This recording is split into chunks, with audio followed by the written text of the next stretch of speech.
I wrote a book, Yearly Leaders of Every Batting Category, 13 chapters on the top 5 baseball players for a certain year in a certain offensive category. Ken Arzone here. Tuesday, April 28th, 2026. I just finished a series of videos, top 5 home run leaders for a certain season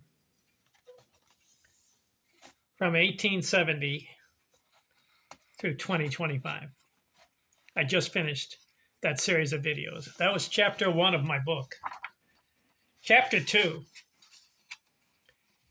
top 5 batting averages every year from 1871 through 2025.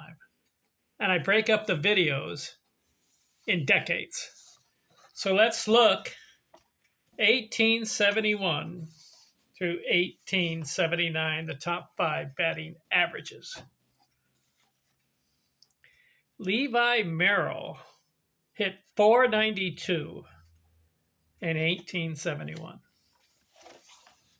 So I looked it up. What? .492? Well, it was 26 games and 130 at-bats. He had 64 hits and 130 at-bats. So I looked up his team. I mean, does his team play that much? No. The Philadelphia Athletics in 1871 played 28 games. That's all. So he led the league in hitting because teams didn't play that many games in 1871. .492, how about that one? That'll be the highest, but it's only 26 games. 2, Cal McVeigh hit .431. 3, Ross Barnes, .401. 4, Steve King, .396. 5, Jimmy Wood, .378. Top 5, 1871. But they didn't play as many games or get as many at-bats. 1872, Ross Bounds, .430. Davey Force, .418. Camp Hansen, .415. Scott Hastings, .362. And Mike McGarry, .360. Top 5 batting averages, 1872. Let's look at 1873. Ross Barnes again, .431. Back to back. In fact, he got 3 seasons in a row batting over .400. This Ross Barnes guy, have you heard of him? Let's look this guy up. He just had 3 seasons in a row batting over .400. What's in the 1870s? So 1871, 31 games. 1872, 45 games. 1873, 60 games. Okay, 400. 3 seasons in a row. That's not as many games. 1873, he bats .431. 138 hits and 320 at-bats. Whew, he was hot. 2, Cap Hansen, .398. Deacon White, .392. George Wright, .387. Cal McVeigh, .380. 1874, Levi Merrill, .394. Cal McVeigh, .359. Lib Pike, .355. Jack Manning, .346. John McMullen, .346. These batting averages are pretty high in the 1870s. 1875, Deacon White, .367. Ross Barnes, .364. Cal McVeigh, .355. Lib Pike, .346. George Wright, .333. 1876, Ross Barnes again, .429, his 4th 400 batting average season. This time, 66 games. But it's not enough. Give him credit for 400 batting average seasons. I think he's the only guy to do that, but it's not enough games.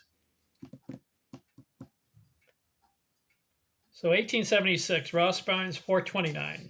George Hall, 366. Camp Hansen, 356. John Peters, 351. Cal McVeigh, 347. 1877, Deacon White, 387. John Cassidy, 378.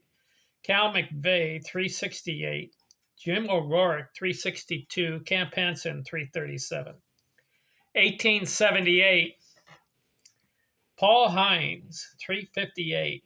Abner Dalrymple, 354.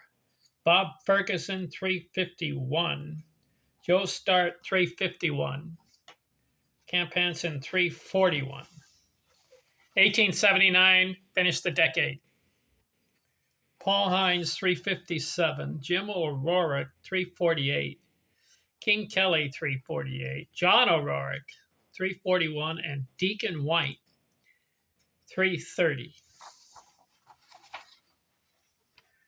So the 1870s, not as many at-bats and not as many games, but these guys are in the top 5. It looks like Ross Barnes is a standout.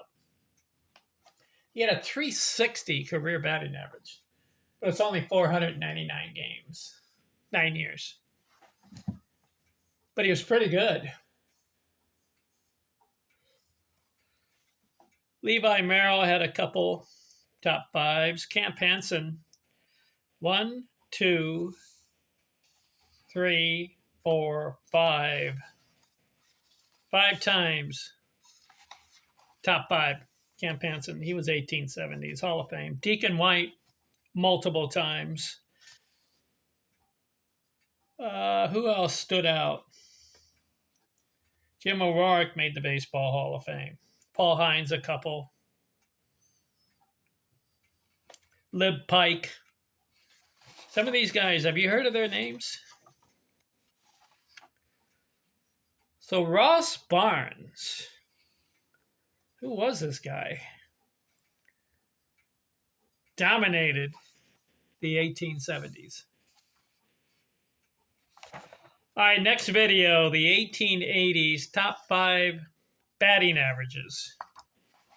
Looks like Camp Hansen has a lot of top 5s. He had over 3,000 hits.